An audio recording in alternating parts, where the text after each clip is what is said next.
to discuss this emerging trend and the implications, let's bring in global affairs analyst Paul Ejime. Paul, glad to have you join us on this program. Well, 9 coups or attempted coups since 1980. Fifth military coup, if confirmed, if these in what is happening in the West Africa Central region or Guinea-Bissau. The basic important question, Paul, will be suddenly coups are becoming trendy in these parts of Africa. Why? Thank you for having me, Ndi and Ngozi. Looks like we're repeating ourselves because all the conditions are there. Be it, I mentioned it when was it on this program of this day about the fact that this issue does not respect the phones, whether it is Lusophone, Anglophone, or Francophone. That what is there, like you said, is fundamental, it's basic. Yeah. From the past 10 years, let's say 10 years, the ECOWAS leaders will appear not to be listening to the tools that they have in the region, the early warning system. And what are these? Alerting you to possible flash points. And it starts from the election that is conducted in the region. And then the body language and actions and omissions of the leaders. They tinker with the constitution. They conduct elections that are flawed. There's a disconnect between them and the people that they are governing. So much so that the people now describe them as rulers and not leaders. They are not leaders. So it is there. Are they addressing the well-being of the people, human rights, and then well-being, security, from across the Sahel to West Africa here? Nigeria, Boko Haram bandits in the Sahel, because they have eliminated Gaddafi. You now have in counter-terrorism what you call ungoverned space. It is from there now that these people launch these armed groups, call them terrorists or Islamic fundamentalists, extremists. They launch that. But the basic, like you said, is from the governance system. It is now weak. They are using the principles and instruments of democracy to now undermine democracy. Okay, and so that is what is happening. Now, you have a situation where the Nigerian leader has made a statement where he says the era of military takeovers is gone for good. And then the Ghanaian leader says no country is insulated.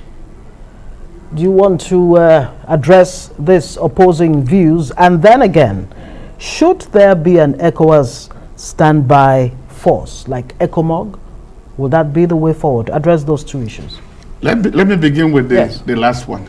They've always had one.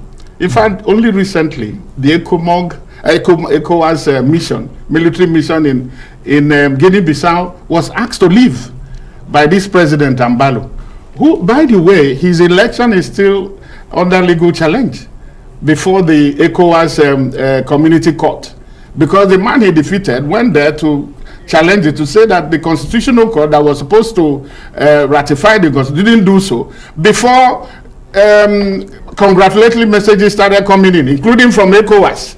And that is the issue. It is not about talk. It is about walking the talk. It is about using the instrument they have. It's not about suspension, and because they will soon follow with suspension and then sanctions that are even making life difficult for those who are already suffering. Because the coupists will find themselves in the state house, use all themselves, so they cannot feel it. So it is not about. Let's walk. Let me take you back to 2014, where a discussion was raised about having 2 terms, included in the ECOWAS instrument. The people who opposed it. Now, Ejime, who has now found himself in the farm in Equatorial Guinea, and those who opposed that, and now they did that because they wanted to get this third term syndrome phenomenon. That is part of what is the trigger or the driver. The issue of the Buhari's statement and Akufo-Addo Yes, Okay. it is not by, let them do it. By the way, I think Nigeria also has to step up.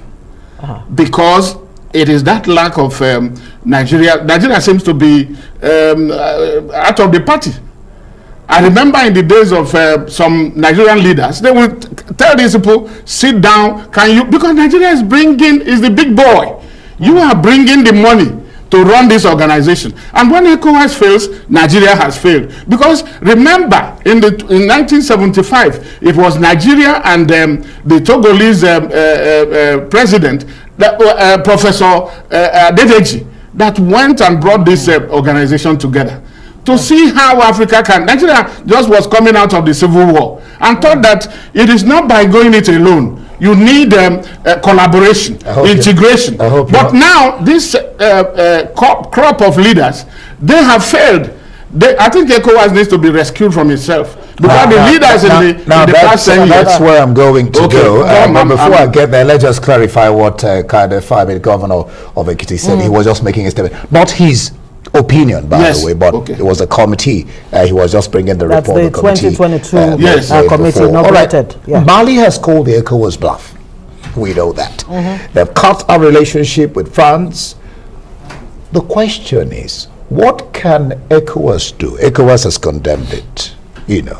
Is condemning talking enough? What can ECOWAS really do now to act, halt this trend? Or ECOWAS, would you describe them as just a toothless bulldog? I'm actually talking about prior. I'm talking about being proactive. Preventing.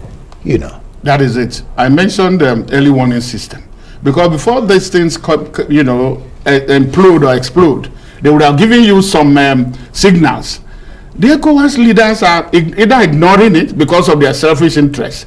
So when people are protesting against the fact that their leaders have changed the constitution, that the elections are flawed, that they are not catering to they are not no longer caring about their security.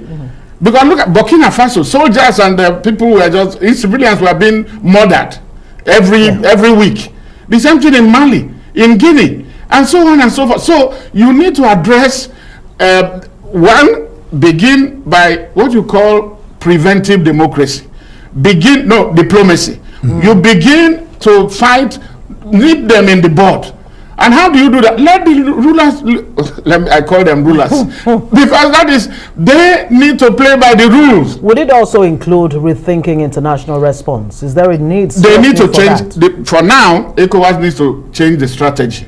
Not just ECOWAS, globally. Globally, because AU also. But the point is that ECOWAS is one of the regional economic communities. That we're supposed to be the engine room for development. And so when there is fire in your area, you don't expect AU to come. You need that wreck that is within that region.